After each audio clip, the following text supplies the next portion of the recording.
Good afternoon. This is a meeting, a workshop of the Planning and Zoning Commission. It is quarter to 11? No, it's actually 7 o'clock. And I'm going to open up this workshop. Can we have a roll call, please? Yes, Mr. Chairman. Erasmo Villarreal. Present. José Tellez. Present. Carlos Flores. Present. George Beckelheimer. Present. Udo Galde. Present. Johnny Narvaez. Abraham Lugo. Present. José Luis Villarreal. Present. Jorge Dominguez. For the record, Mr. Chairman, you do have quorum. I know I got it. I know that Johnny is out of town in the valley, and I know Mr. Dominguez sent me a text that he had an emergency situation come up about an hour ago. He won't be able to make it, so we could excuse him. Make a motion to excuse. A motion and a second. All those in favor? Aye. Motion carries. All right. We have the Pledge of Allegiance, please.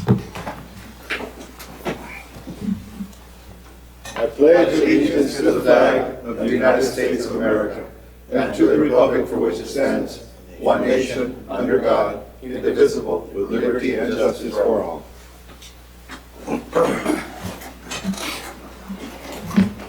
All right. There are no citizens' comments at this time. Is that correct? That is correct. All right, so we're going to move right into our workshop, discussion and possible action regarding the revision of the City of Laredo Land Development Code, Chapter 24, Article 4 and 5, for the purpose of creating a specific use zoning overlay zone, RSO zone, and any matters incident thereto. All right, yes, sir. All right, we're back, and I want to say thank you all very much. I'm impressed that we have seven, right? Six. Seven of the 9 commission members. We just had a historic landmark board where we didn't make quorum again. So I want to thank you all for your service that you're here tonight. I'm going to review very quickly what we did last time for the sake if anybody in the public is listening. I'll go through that very quickly though, and then we can get into a discussion on some of the details that you want. What you asked for last time was more details. And you have before you a draft of the ordinance. As I told you, it's going to be simple. So you can see it's only one page. And because all we're dealing with is option 2, reducing setbacks in an overlay zone. So very quickly, what are setbacks? Setbacks are where you can build on a piece of property from the property line. Some properties you can build all the way to the property line, but most properties in the city are in a zone that requires the building to be set back a certain number of feet from the boundary line, from the property line. Now, the comprehensive plan. There has been a proposal to change setbacks in the entire city. We'll get to that. That is option 1 that is currently being considered by the council. We are providing them with your recommendation and option number 2. And that would be to apply setbacks on a smaller scale. The Viva Laredo Comprehensive Plan does give direction on reducing setbacks. It calls for reducing setbacks in 2 areas, in business districts and also in newer development where somebody is proposing a new urban style development where they want to move development closer to the street.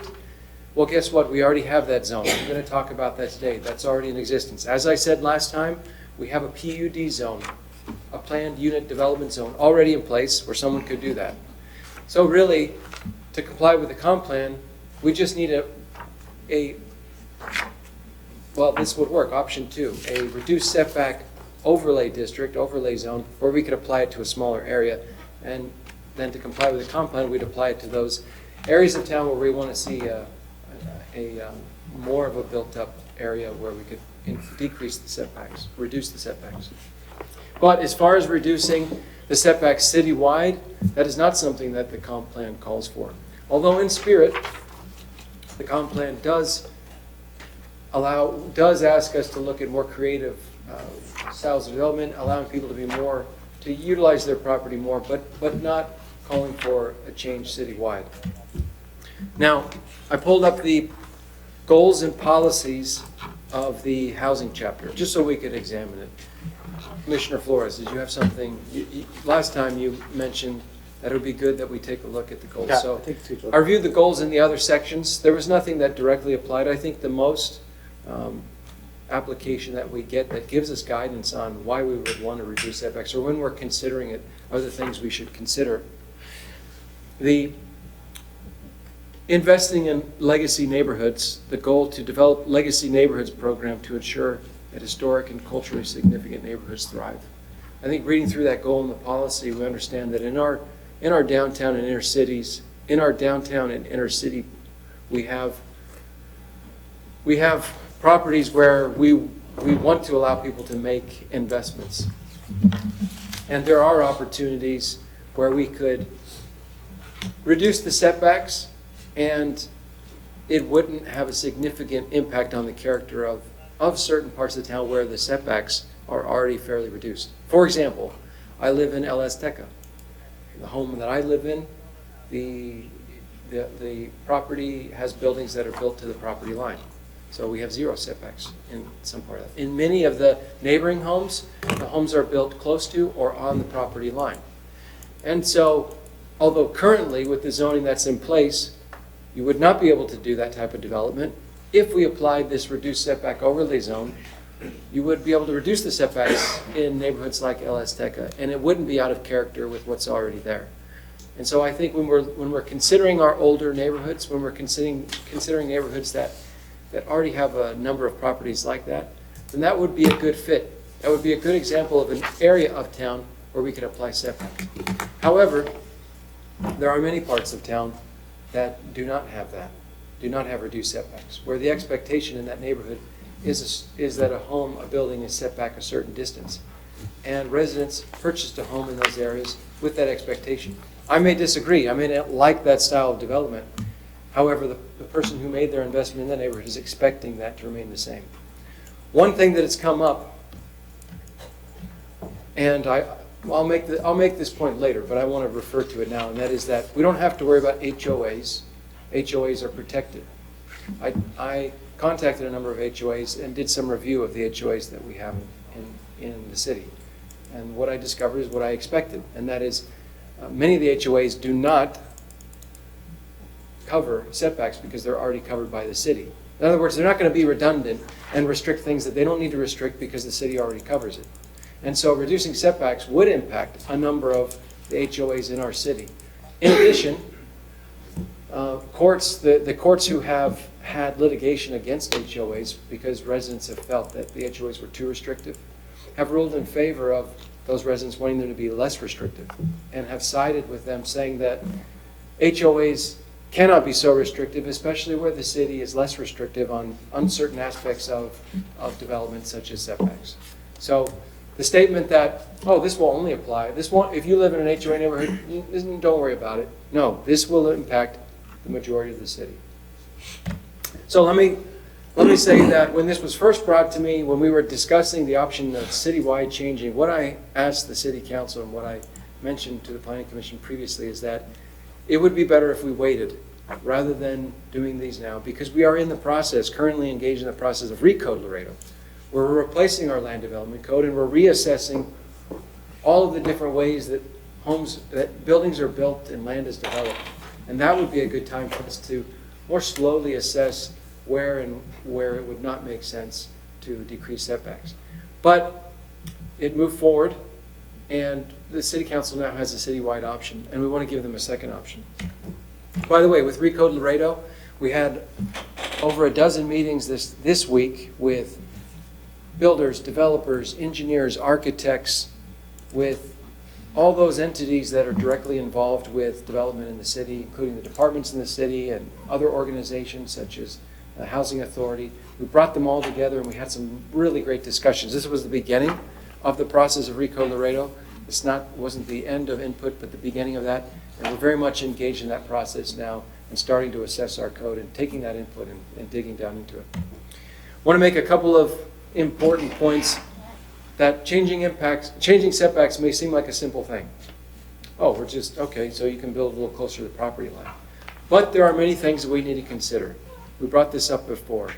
Some of the more important ones we're considering how it's going to impact stormwater, how would it impact height limitations, if you're going to build closer to the line, is it okay that you have a two-story in the rear that would be looking into someone else's backyard? The parking regulations, how is it going to impact on-street parking in neighborhoods where that may already be an issue? And if we're allowing more buildable area, are we pushing more cars to the street? That may cause a concern with fire, who has to access these streets that may not be as wide and may be crowded. Also with easements.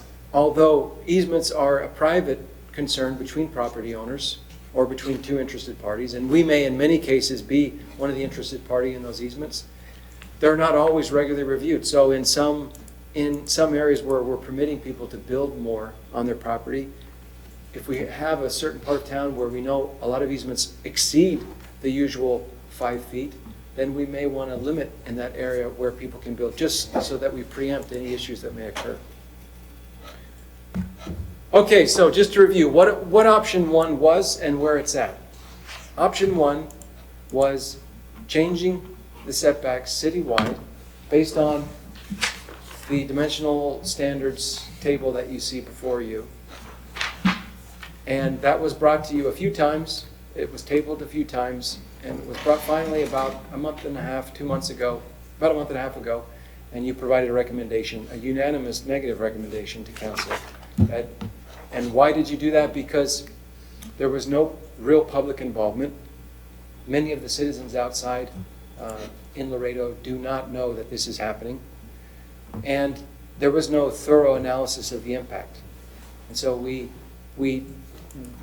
have not had the ability to analyze every part of the city this would impact. That would take too much staff time to be able to do that, or it would take a long time. Either way, we have not been able to do that adequate analysis. So that's why you provided a unanimous negative recommendation to council. It was actually 6-1. Well, 6-1. It was unanimous in that the one that tabled it wanted to table it indefinitely. Now, of course, the benefit is, and those that were proponents of this citywide option said, oh, well, but we can affect change very quickly. Yes, but often you do not want to do that. Affecting change quickly oftentimes has a negative impact on a city. So option 2, which is what I brought you in your last meeting and what I'm bringing you again in this meeting and what I'm asking for a recommendation to council tonight, would be a reduced setback overlay district. Now, our current land development code already has the ability to create overlay districts. We have 5 or 6 already in our land development code, one of which is a PUD, a planned urban development district, which I'll talk about in just a second. So this would not be something new. This would be number 6 or 7 of our current overlay districts. And what this would do would apply the same dimensional standards that were proposed citywide, but in an overlay zone. The benefits of this is that it would allow for notice to the public.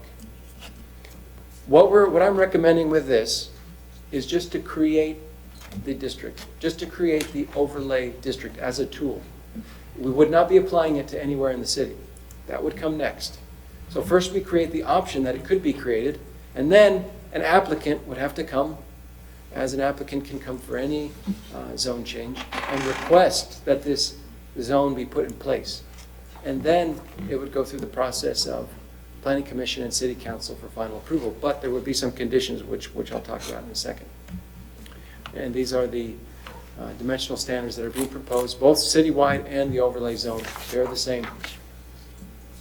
Yours is black and white, so it may be a little difficult to read, but if you see the striked out front yard setbacks and what's replaced with it in bold is what's in red. So what are the provisions of the RSO zone? Several of these we talked about last time, but I worked through some and had some discussions.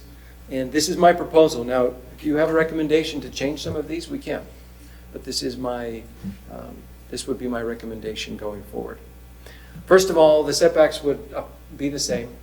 There'd be rear 5-foot setbacks on the rear. The side would remain 5, which it already is, and front would be 10 feet. That's 10 feet for residential home, although currently carports can go to the property line. Carports in the front can go to the property line. Now, if you look at the standard being, or the dimensional standards that are being proposed. There are a few zones where it's slightly different than that. And on corner lots, the front wouldn't be 10 feet, it would be 20 feet. So basically, I'm not proposing anything new. What you looked over for the citywide change is the same that would apply to the reduced setback overlay district. So you've seen this before. Actually, you've seen it 3 or 4 times now as a commission. And so this is, I'm not suggesting any changes to what's already been suggested. So, but for most properties, it would be rear 5 and front 10, except on the corner, front 20. Now, the normal zone change process would apply. An applicant would make an application. There would be a cost involved, the cost of making a zone application or making a zone change. Their application would be submitted, and then it would be scheduled for planning commission, and you would make a recommendation that would go to council for final approval. But there would be some additional requirements, and if you read through the proposed, ordinance, of which it's just 1 page because it's very simple. Basically, the requirement is that the applicant has to demonstrate to the planning commission and the city council that a majority of property owners agree with the reduced setback overlay district application. And they would have to demonstrate that by signature and property address. Now, I had some discussions and some people said, whoa, that's a pretty high standard. And my answer to them was this: if we're making small changes to the land development code, then maybe it's okay that not everybody knows about it. I mean, we would do our best to notice and as required by law, but not everybody always hears about everything we do. Often, some people hear about it a month or 2 later or a year or 2 later. What, you changed it? I didn't know you changed it. And I'm okay that we don't, when we change things when we make big changes, then the standard, I think, should go up. We really do need to make sure that people get noticed and that they agree. I feel that changing setbacks this much, especially when people have made an investment with their home, which for many people is the largest investment they've made. And given that setbacks, especially if you're the neighbor to somebody who is taking advantage of this, that could have a significant impact on your property. It's an impact not only to your enjoyment and use of that property, but also the value of your property. Maybe positively, but I would guess in some cases negatively. And so I think the standard should here be higher.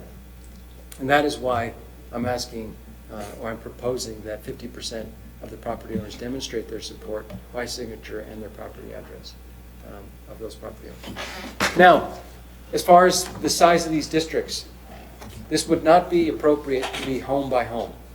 That would, number one, there would be hundreds, maybe even thousands of applicants that would tie up staff time, commission time, and council time. But the bigger reason why we don't want to do that is because when we make land use changes, we want them to be fair. And it's not fair when it's what's called spot zoning. When we zone a house or a property at a time, we are much more likely to be arbitrary and capricious in our ruling of why we're applying that zone. It's fairer if we apply it to larger areas at a time, and we have reasons for why we're doing it. So my proposal is that the new RSO district, so if you're applying an RSO district, a reduced setback overlay district for the first time, it would be a minimum, it would be greater than 100 residential lots with existing structures. Now, if you read through the ordinance, the proposed ordinance, you'll find that it's okay if there are a few vacant lots in there. You know, if you were to do it a part of the inner city, maybe there are a few vacant lots, but the proposed ordinance makes it clear those couldn't be included in the number.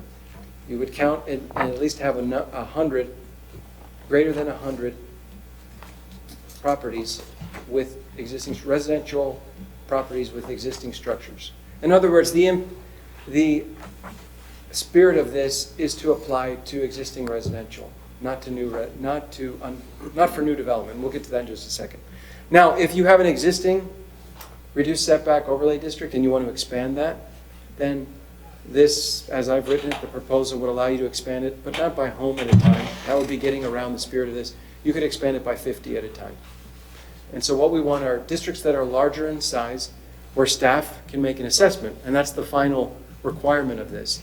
That's not only would staff give their normal recommendation, but that they would give an additional recommendation based on these issues, looking at these issues and saying, yes, for this neighborhood, this makes sense because our assessment is there will not be significant issues with these impacts. Or, no, as staff, in our analysis, we do not feel that it would apply well to these neighborhoods, to these homes, because of these impacts to these issues. Now, let me say something about the PUD, the Planned Unit Development Overlay District, which we already have in place. Some have said, some are proposing, well, the citywide change to the setbacks was given to us as, oh, this is for somebody that already has a home, maybe just wants to expand it. Maybe they want to make their home a little bigger, and they don't want to have to buy another home to do it. So why don't we allow them to build more on their property? I'm fine with that. But I also feel that that the proponents of the citywide are also hoping to use this for new development. Now, why would they if we already have a PUD zone, a PUD overlay zone where they could do this? Because the PUD zone does allow for you to change the setbacks. In fact, I'll show you, we have some PUDs that have been built in the city with 0 setbacks. But when you do that, the requirements of how you build are a little higher, because as staff, we're assessing it and we're saying, okay, well, parking is clearly going to be an issue if you're increasing the buildable area on these small lots. So we want to make sure that you provide adequate parking and make the streets a little wider. All of that increases the cost of new development. So I want to make very clear that we are sympathetic to existing residential homeowners who are in favor of increasing their buildable area and reducing their setbacks.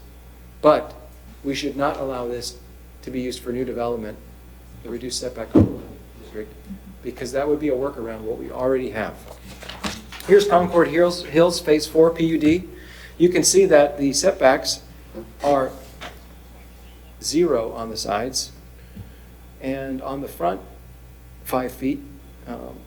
Well, there's parking there, so it's difficult to see, but 10 feet on the front and on the rear. What was the rear on these? 15? I want to say it varies. Yeah, it varies. But you can see that clearly on the sides, they've gone to 0 setbacks in this PUD. They did this legally. This is our Planned Unit Development Overlay District. But when they came in, there are certain requirements, and if you're curious, we can talk about some of the specifics of the PUD Overlay District, because there are a few requirements that make development, well, it's a trade-off. There are some things that maybe they don't want to do, but you get more lots, you get more buildings, and you get more home on the same amount of land. So they make the developer, home builder would make a little more as well. But there's some trade-off because we're assessing the impact of having more home on smaller lot. Here's Southgate Subdivision, Unit 2A and Phase 2 PUD. You can see here, again, reduced setbacks, shorter than 5 feet on both sides. And in some of these homes, the setback on the front and the rear is down to 10 feet or less. As you can see, some of the homes in the lower left-hand corner.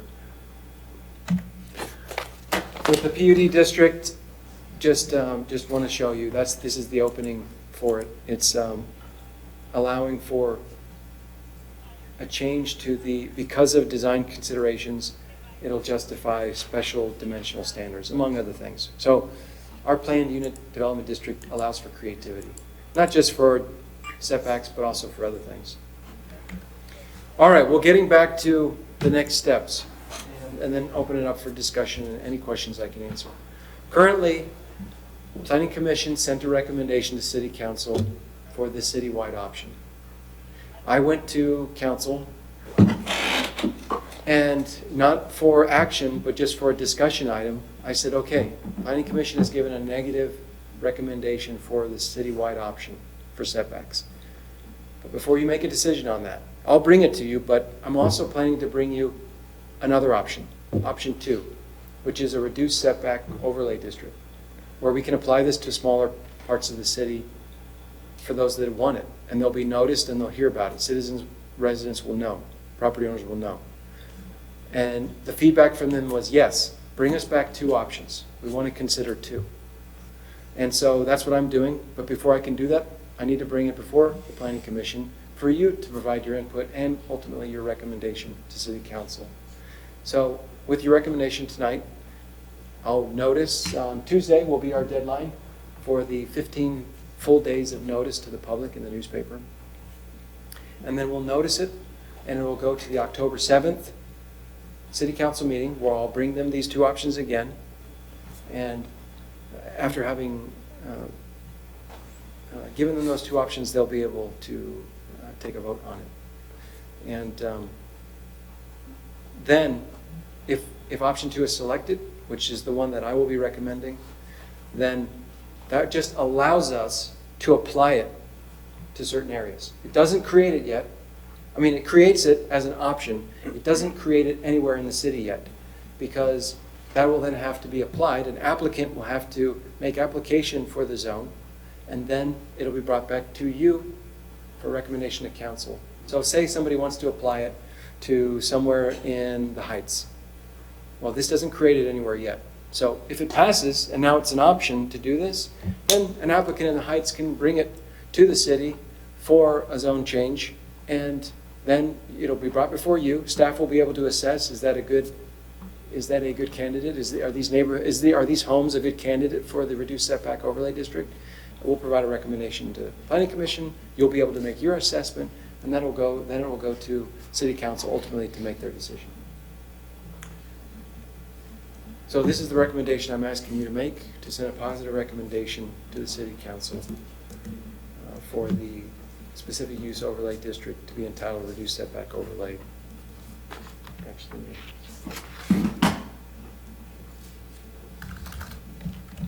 District, excuse me.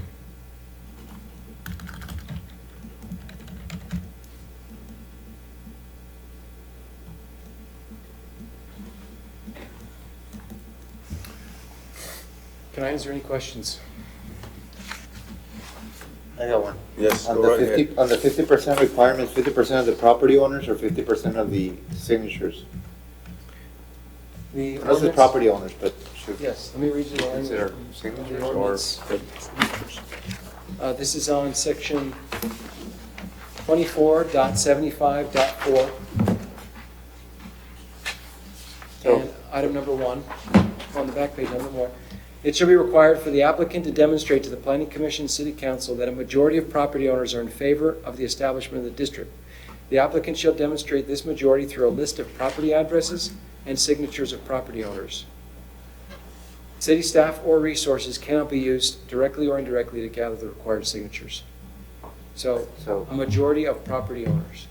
So you need the signature. We need 51 signatures out of 100. You need 51% of property owners. 51 out of 100. Yeah. Okay. It's not Commissioner just Flores? residents, because it would have to be property owners who own the property. So the way it would work is like, let's say let's use this hypothetical. I'm a grandmother and a grandfather who have a bunch of grandchildren now in, let's say, South Laredo, and I want to expand my house because now I want to accommodate these additional family members that have over time. Would that grandmother and grandfather identify the 100 homes that would be affected where they have, in other words, how would they determine, how are the boundaries of who needs to sign determined? Ultimately, that would be up to the applicant. The applicant can make that request, but as staff, we would provide them some guidance, and we could help them with how they're assessing that for the best possibility of how it would look. Well, let me make this comment, and then I guess maybe I have a follow-up question. I think that you've brought more clarity to the issue for me now. I definitely feel that if this was an attempt by developers to circumvent the PUD, that I hope that it fails, because I don't think that's right. That doesn't seem like that sits well with me. If this is really an opportunity to allow low-income, middle-income families to be able to expand parts of their home in a way that is going to allow them to have a higher quality of life, I'm comfortable with that. What I guess my question to you now is, if that's the goal, let's say we state that as the goal. That's going to be the goal. This is what this is for, right? Those families. Is the 51 signature requirement really as important as 51% signature requirement, as important as the assessment of whether that property will affect adjacent properties? Because what I want to do is I don't want to create I don't want to create a requirement that is just a difficult burden or a difficult thing to overcome, as opposed to a requirement that is meaningful and it's gonna result in, you know, the neighbors not having the problems that you addressed earlier. And so I don't know what your thoughts are about that, but that would be my thought, is that whatever the requirement should be, the result of it should be, the purpose of it and the result should be that they're able to build, to expand the house, but the neighbors are not affected in any detrimental way. I agree 100%. And if you're saying, well, Kirby, are you trying to make this so hard that it can't be done? I would say no. As someone who served as a neighborhood chair in another city, was very involved in what happened in their neighborhood, and it was a lower income neighborhood where I lived. This requirement isn't something you can or can't do. It's something that will just take more time, as it should. Because when you're making changes to what accounts for most people's biggest investment, then I think the standard needs to be high. So can they do it in 2 weeks? No, they can't. Will it take them a month or two? Probably, maybe more. But I feel like the standard needs to be high when we're making such a significant change to people's homes and to people's investments. I had Commissioner Meckelheimer first. Mr. Stadman, what's an example of an applicant? Like one person who wants to An add a little applicant could room, be he's gonna a- go to 100 different homes? This doesn't make any sense to me, so I just want you to put some context on that. An applicant could be a homeowner or... What's a realistic scenario? Realistic scenario would be once somebody comes in and says, oh, hey, I want to build here. And we say, oh, you can't build there. There's setback requirements. However, we have a reduced setback overlay zone. If you talk to some of your neighbors and you can get it applied to your neighborhood, then come back in. So they go talk to a few neighbors that they know and they say, hey, we want to reduce setbacks because we want to build a little more. What do you think? Is that a bad idea? And their neighbor says, no, I like that. I'd like to do that too. Okay, well, the planning department's told us that we need to gather signatures from our neighbors to say that we can apply it. Well, why can't we just apply it to a couple of our homes? Well, because they explained that it needs to be a larger district so it's fair, and we all need to be okay with that. Oh, okay. Well, let's go get some signatures then. There you go. That's the scenario. So, no, okay, but that is the realistic scenario that you see happening here, that it's going to be a couple of people out of 100 homes, a couple of homes want to do it, and they're going to organically branch out and network to get that change so they can add some square footage. The alternative is that we apply it top-down without input, that I select some neighborhoods and I say, I think I know better, I'm going to apply it. No, I think we're giving citizens an option for them. The burden is on them, yes, but we're giving them the option. If that's something they want, it's possible. And we'll direct them, we'll advise them as staff. We won't help them gather signatures, but we'll advise them on how it can be done. Okay, so then somebody does this. None of us here chose option one, so going down that route isn't applicable to this commission. But we would have to assume that every home would build out to the maximum. So when you do your analysis, you would need to make the assumption that every home is going to maximize that footprint and the burden to the utilities and everything else. Is that part of your programming? If I were doing the assessment, I would look at what would it look like if 100% of homes built out? What would it look like if 50% of the homes built out? And then I would provide, because the reality is 100% wouldn't, but could. Wouldn't right away. Wouldn't right away, but could. So I'd want to bring you that assessment of, hey, if we consider that it's 100% of the buildable area is utilized in this neighborhood, here are the potential risks. Now, let's say it's a neighborhood that already has issues with water retention and flooding. Then for that one impact, I would say this neighborhood is not a good candidate for increasing buildable area because we're decreasing the permeable surface, and that's going to be a major concern. So I would say my staff recommendation would be for this neighborhood, no.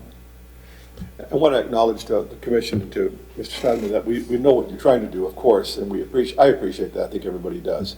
Come up with something that's workable, that can be looked at carefully so that it's an educated decision instead of a blanket decision. So there's no, it's just what are the teeth in this? Are there teeth in this? So it sounds it sounds nice, you know, it sounds thoughtful, of applied fairly and with ethical thought, it could work. But what's to present, because we're gonna have to make a vote. And so we just, if we're gonna, either we just all stick to, to say no on everything, or what happens when this goes to the council?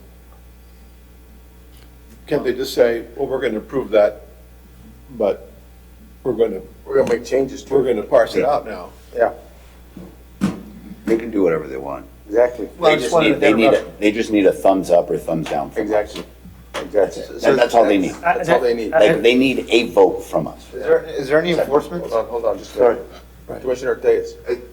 I concur with Commissioner Beckelheimer. I think you did an outstanding job in trying to come up with a lesser of two evils alternative. I think that you do need to define number of owners better, or more clarification, like one owner per property, because you have several properties in Laredo where if there's multiple owners and you don't want to have 3 owners on one property dilute the vote of one owner for one property. I would also think that you would want this area that you cover, over 100 houses, to be rounded up to complete blocks. Because many times what we have is we'll have zoning end on one portion of a block and it doesn't cover the complete block. And you have neighbors wanting to piggyback. So if you're going to do it, finish the complete city block for the zone change. Language that would say include complete blocks where, It has- where possible. A minimum of 100 rooftops and where it finishes the complete city block. That's good feedback. And just those two things, I would think you'd want to. I personally think that both should be denied.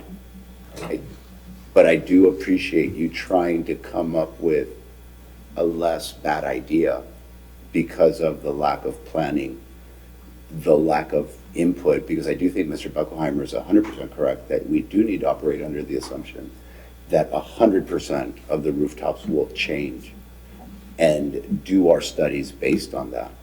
Because we have on a regular basis plats that Marshall Dominguez comes in and talks about how one of your examples, the Concord subdivision, how their buses can't go through there in emergencies because people are parked throughout the streets. They can't turn around their engines or the ambulances.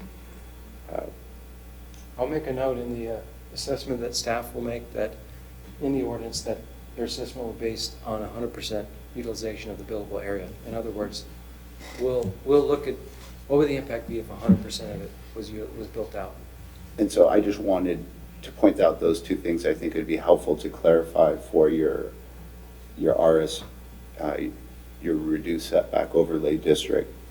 But I guess, me personally, I would recommend that none of these two options, I would vote to deny negatively on both of them. But if some action is done, the less of the two evils would be the option you've presented. And I think you've done a great job in the short period of time that you've been here and that you've had this before you. And so I appreciate that. Let me make one quick comment to that and then other comments.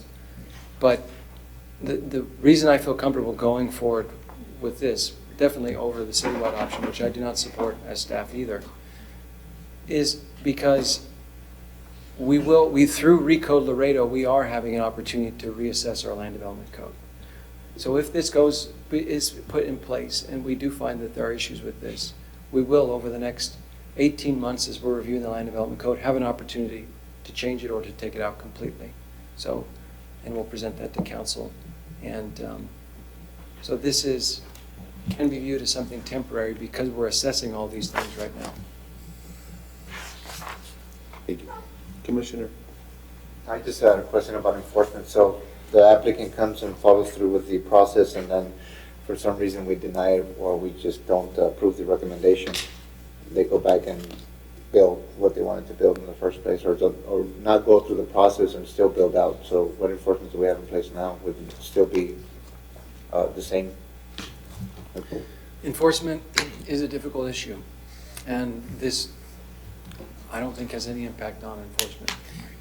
Because of limitations with staff, often, I'm not aware that we are proactively looking for violations. Often, what we find out about zoning and building violations are they're reported, and then we follow up. Now, this is a building type violation, wouldn't it be building type, because I mean, I'm gonna safely assume that a lot of people are not gonna wanna go through the process, and I'll build out anyway. Who's gonna stop me?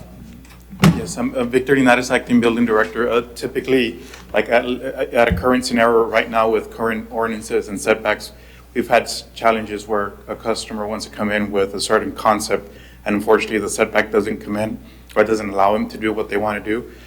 We in our minds, we just keep vigilant that, A, there's an intent there. And so on the lighter enforcement, we do monitor just to see if, that they're not trying to do something they're not supposed to. But typically also we do get a lot of calls from 311, and there's an array of requests from citizens themselves. And actually they've become our eyes on the enforcement part. And so with the number of staff, really the 311s have been the eyes where that's how we've really caught improvements without a permit or trying to do something that they're not supposed to. But the ones that are specifically, they would come in and they're denied or they're not allowed to do, we do monitor them. And sure enough, there's a couple that they'll get in trouble. Once we do cite them though, what they're supposed to do if they're in violation is to get a demolition permit and demolish whatever they've done extra. A very extreme cases, which happens a few times, is that it will go to municipal court, will push, and then there's citations. They don't comply. There are some levels that get more aggressive where it gets into an injunction level. That level, they're numbered that have happened to that instance, but we do try our best to really have the owner comply. And so that's kind of in a nutshell. The same would apply to a request from an overlay zone that gets denied and the applicant continues. Yeah, from our end, usually, I'll be honest with you, like even for the building permit, when we have an item where it gets denied, we tell our zoning officer, say, eche loco, keep an eye on it. And like I said, there's a few instances where they do it, and that's where citations come in. Okay. Yeah. Okay, thank you. Thanks. Thank you, Victor. Okay, Commissioner Flores, Can I? go right ahead. Excuse me, Heath. Okay. I did have a few questions and comments. If you look at section 24.75.4, in number paragraph 1 at the end, you say city staff and resources cannot be used directly or indirectly to gather the required signatures. I think I understand what you're trying to do with that, but I kind of feel that if someone is actually going to do something like this, I think that the city should be a resource, because there is going to be a lot of discussion about what needs to be done and analyzed and examined in order to determine whether what they're proposing for their home is safe and meets code. And when I'm looking here at the comp plan on the neighborhood section on page 5.26, it talks about neighborhood toolkits. And it talks about, the entire housing section talks about neighborhood associations and about resources to neighborhoods. And so I think that this may be a good opportunity for the city to begin to engage with neighborhoods on a neighborhood level in a way that maybe it hasn't or is not currently doing. So I would ask you to reconsider that or think about that. Again, I agree. Fernando should not be going and knocking on doors. Okay, please sign. I think that's what this means now. But I think that Kirby should be at the community, holding a community meeting, talking to the residents and talking about what the overlay district means, and not having to come here to a planning and zoning meeting, but going there and providing that information there. So I don't know if you can find a middle between those two ideas. The second thing is. Says here at the bottom of paragraph 24.75.3, it says, however, the number of vacant lots shall not exceed a number greater than 5% of the total number of lots in the district. Again, another goal of the housing section of the comp plan is to encourage infield development.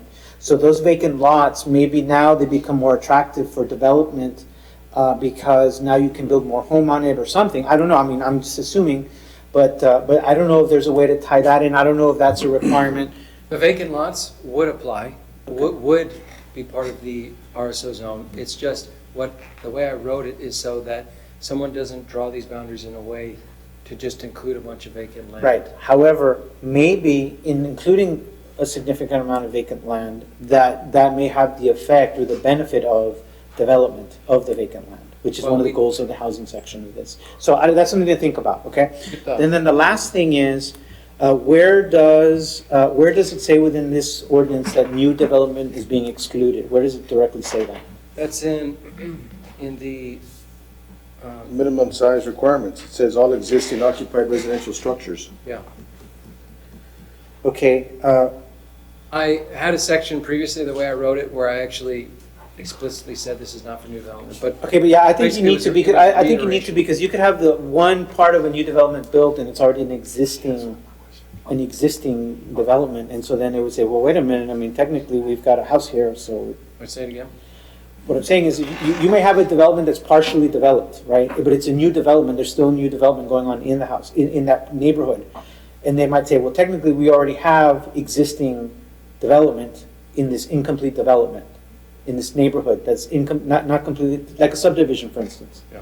Right, so they might say, well, technically, we may fall into, so I think you would want to have a more express exclusion. Well, I think it's pretty clear. I mean, I asked the rest of the commission as they read it, but these are, Oh, I see what you're these saying. are, That's exactly right. His point is very true. What he's talking about is a subdivision, a brand-new subdivision, and let's take 100 lots. Commissioner Villarreal and Flores are both agreeing that then I must be wrong. Here's what he's saying. He's saying Villarreal, a sorry. new subdivision, partially built out, 100-lot subdivision. And I've got 30 houses on it, residential structures already on it, okay? And one of them decides that they want to do that. The other lots are still owned by the builder. So it becomes a very simple tool to change. And I believe that's what you're trying to get at. Exactly. But I'll build one house, and then I'll do an overlay zone that includes the rest of the development, but there's a 99 homes or 100 homes to the Okay. left of it, But to the right of it. here it Yeah, says I- it should not I- exceed 5%. I thought that through, and it's no fewer than 100 residential lots, all with existing occupied residential structures. That's true. So you have to have 100 residential lots, 100 rooftops. 100 rooftops that are occupied. So that's one requirement. And then requirement number two is, while there could be a few lots in there that are vacant, 5%. can it be more than 5% of Yep. the total number of the lots? I know that, but I'm asking you to reconsider the 5%. You're saying to let it be for new development? No, I'm not, I don't want it to be for new development. What I'm saying is, look, so I guess what I'm saying is, there's so many times that I've been in court where we say, you know, if they just clarified this more, we wouldn't have this very expensive problem, right? And so what I'm saying is, we're here now, this is the time to clarify it. I think you need to have a more concrete statement. My recommendation is that you have a more concrete statement about what's being excluded, you know, what type of development is excluded. I did have something in there that said, this is not for new development, the PUD overlay district is for new development. That's, I think, But I thought it was redundant, but I'll put it back in. No, yeah, Better it's- to be redundant than to be Yeah. open for and interpretation. that's all. Okay. Mr. Schneidman, and along that similar lines there, just, like, what's to prevent, if you covered it, I didn't catch it, what's to prevent gerrymandering? Where this subdivision, it's a part of it, I'm gonna make this up, it's the 51 homes here, and it crosses over into this other section. You have different neighborhoods, different styles of neighborhoods. How is that, how are those homeowners protected? Well, that's a good point. I mean, the idea is that they would have to gather signatures, so, but I see what you're saying, like, maybe they'll just do a street like this. Or- But is a you know- street maybe more cohesive than going out in like a, but, I mean, we're looking on a map and we would say, oh, this makes more sense. But Because maybe you're a being s- maybe a ethical and street- logical. Because you're maybe a being ethical street and would make logical. more though. sense as a. Yeah, and you know, that's a good point. And also, let me piggyback on your comment, and I'll let you finish. Imagine also that Kirby Snideman's no longer here, and we have another planning director 10 years from now. You know, write it in such a way that, you know, it's clear, there's clarity. 20 years from 35 years. But do you see my point? Do you see his point? I'm sorry, say it again? His point is that you're being ethical in the way that you're trying to understand it and lay it out. What he's saying, what I'm saying, what his statement is triggering in me is let's have an objective standard that that a later planning department will be able to adhere to it. Okay, what would be your recommendation to keep this from being a weird shape, but being more You see, compact? this is where option number 3 comes in, and that is you need more time. We need more time also. You're There's- hastily there's a lot of putting together parameters something out here that's impressive, but I think you did a very good job, if I may, Yes, please. in trying to come up with something real quick. I have a big concern. The concern is, obviously, if we do an option 2 recommendation, the council can look at option 2 and say, well, you know what? I think that the 51% signatures are very burdensome on the citizens. We're eliminating that requirement. Real quick. And then it's an open, you go back to option 1, really, that's what you do. That's my concern. But that's just me. That's just me. Oh, Commissioner, That we Villarreal. cannot foresee what's gonna happen. You know, I mean, the council is the council, the commission is the commission, 2 separate bodies. And I know what we need to do.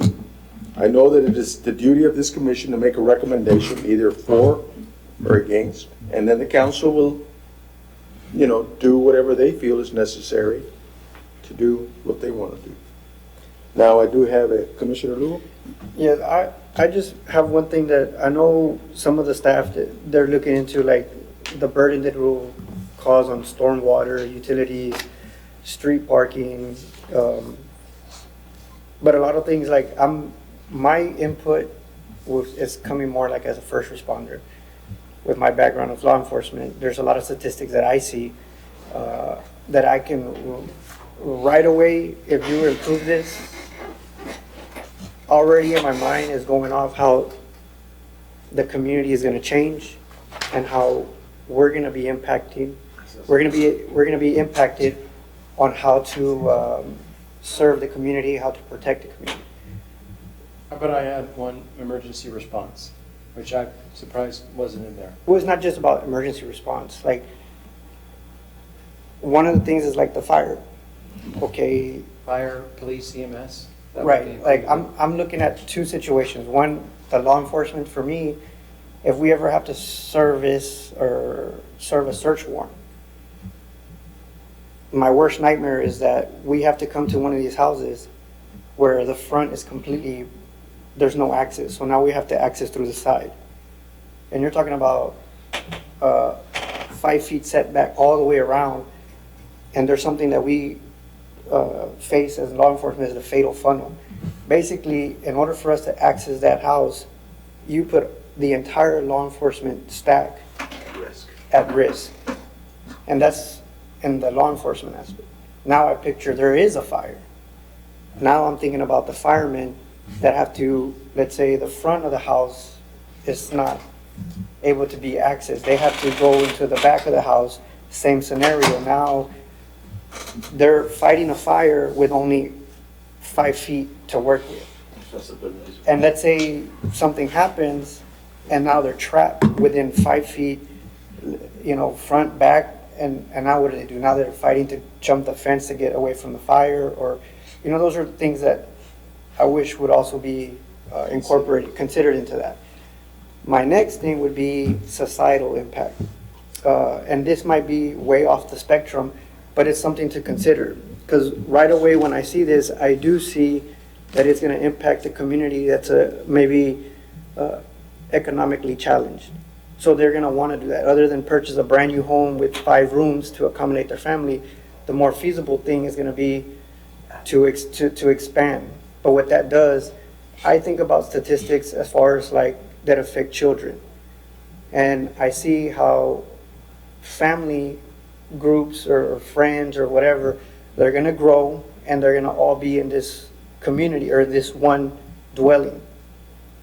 And statistics shows that, like, when you factor in numbers of sexual abuse in children, 90% of those sexual abused children knew their perpetrator.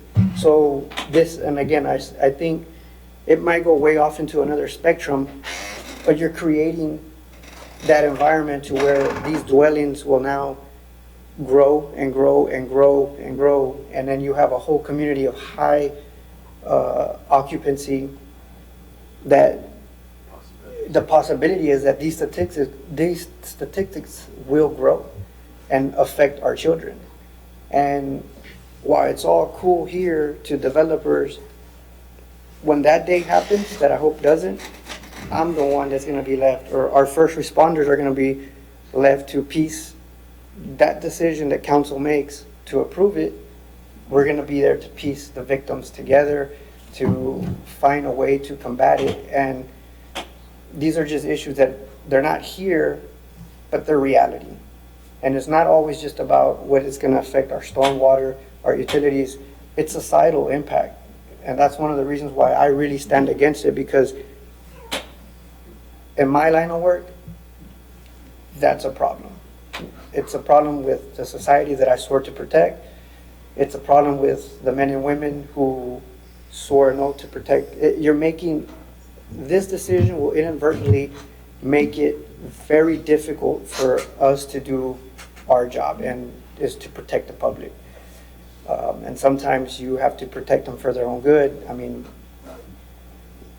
everybody thinks it's okay because I feel that they think that only one house is gonna do it. But it's like the other commissioners say, we do have to think that everybody's gonna do it, because that's the option we're giving them. We're giving them that everybody who applies and gets the signatures will be able to do it. What if all of Laredo decides to get 100 signatures? What happens then? Then it didn't matter that we went with option 2.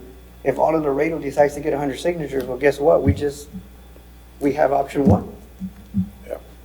And that's just one of my little inputs here, that if you can also maybe portray that message, the concern of first responders, because it could be, or it will be, a life and death matter.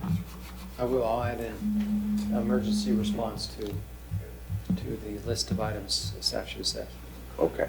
Anybody else? All right, if not, I want to thank you very much for your Can I make one presentation. Final comment, Yes. if I may, and that is that when this first came up about the citywide option, I was asking, staff recommendation, as you recall, was a negative recommendation. And y'all agreed. Technically, George, you're right. One abstention, or one, Negative. One protest. yes. No, one no, protest vote. well, the first time we actually tabled it. And the second time. And We the second- tabled it twice on purpose, and then we were hinted at that we were supposed to vote, even though we're an independent and autonomous Yes, but the board. purpose of tabling is not to halt action, so it was being abused. Well, no, it was tabled because there wasn't enough information available to Exactly. the commission, and it's Exactly. been hastily pushed back Yep. over and over and over. Wasn't tabled to frustrate the system, it was because it wasn't ready yet, and it still isn't ready. But because we've been told to vote on it, we're going along and humoring people to vote on a bad idea. Yeah, well, this won't be the first bad idea you get to vote on. You'll get more. And that's your job. That's your The thing job. about that is that at least we know it's a bad idea. Your job will be to assess and make a recommendation. And yes, the politics of it, ultimately, somebody will be responsible for those bad ideas. But your burden is to make it. But let me say, the first thing that when this came to me, staff was a negative recommendation for the citywide, asking you to make a recommendation. And what my plea from the beginning was, we are doing Recode Laredo. We're examining our land development code over the next 18 months. That in-depth process is a better way to look at where we can and where we should change setbacks. Sure. But a citywide option needed to go to council to make a vote. And realizing that that was a real possibility, they were going to pass that, I wanted to give them a second option, a more reasonable option. So, yes, I understand that some of the commission members here may not like either option, but just remember that what we're trying to do is give a more reasonable option that will still allow us time to assess the land development code over the next 18 months and then adjust from there. So that's all I wanted to say. All right. Thank you very much. All right, I'll entertain a motion. I'll make a motion that Right. we just, if you're going to read the motion, can you read it from this? Can I just comment and address the commission real quick? I don't know if we are on the same consensus, but I don't, so we have to present two options to the council anyway, right? No, we can, We can make a recommendation. I want to We can make a do- negative because recommendation. I was gonna propose a negative recommendation on both. Yes. But if we have to, if the council's going to pass one, the second one is the option, but we do think that furthers, that both should be denied. I can communicate. If you make That's the idea, is that they both should be denied. All right, let me take your motion. Let me take your motion first. But, hold on, maybe your motion should be, we recommend option 2, except with No, more. no, we don't. recommend Joey. My motion is that we give a negative recommendation on both options, option 1 and option 2. Well, With- option 1, you already gave a negative. Right. Well, we're giving both, again, I don't, Well, just to reiterate. reiterating, just because it's that bad of You an can option. reiterate that, but as a It's not on the motion- agenda. Yeah, it's not on the Yeah. agenda, hasn't been All right. noticed, so just as a Given, order. can't add an agenda. okay, well, given the second option, knowing that we've already discussed how poor of an option the first one was in the first place, we still give a negative recommendation on the second one, but if necessary, with the commentary that if the two options, if the council decides they have to pass one of the two options, we'd recommend that the lesser, that they consider option 2. Well, it's, option 2 isn't as bad of an option as option 1. Let me just interject. I don't think it's gonna make a difference. Because the council can do whatever they choose to do. Our job is just to make a recommendation on what is before us right now and say yay or nay, and then that's pretty much would be it. Then we would give the negative recommendation on option 2. Okay? Okay, well, we'll just give a negative recommendation. We can also give a commentary to Yes. council that, Can I comment as well? Sure. Regardless of what your recommendation tonight was going to be, staff recommendation for both options was going to be no, was going to be, was not going to support either option. I was still, as staff, only going to support that we wait for Recode Laredo, we do it over That's right. 18 months. So, just so you're aware, but in order to get them an option 2, which the way things work out at council, they are likely to select one of these options. I wanted to give them a second lesser option, even though, just want you to know as staff, I won't be supporting either option. I will be supporting waiting for Recode Laredo. and I guess that makes my motion easier. I make a motion to support staff's recommendation and give a negative recommendation on option 2. We needed an option, a second. We needed an option 3, Curly. Wait. There's a recommendation on this particular option 2 of approval. Well, So then your go motion against- is a denial. To deny, then go against negative. Yes. All right. Give We have a negative motion to deny a recommendation on approval of this. Do I have a second? Second. And a second. All those in favor signify by saying aye. Aye. Motion carries unanimously. Thank you very much. One quick comment, Mr. Steinman, the Recode Laredo is the way. And even if you only buy yourself 6 months or 10 months, that could be emphasized that we'd like this developed. You have plenty of examples by our commentary of that it's not developed enough. Right. Make a motion to adjourn. Second. Motion and a second. All those in favor? Aye. Motion carries. Thank you. Thank you, Mr. Snyder. Yes.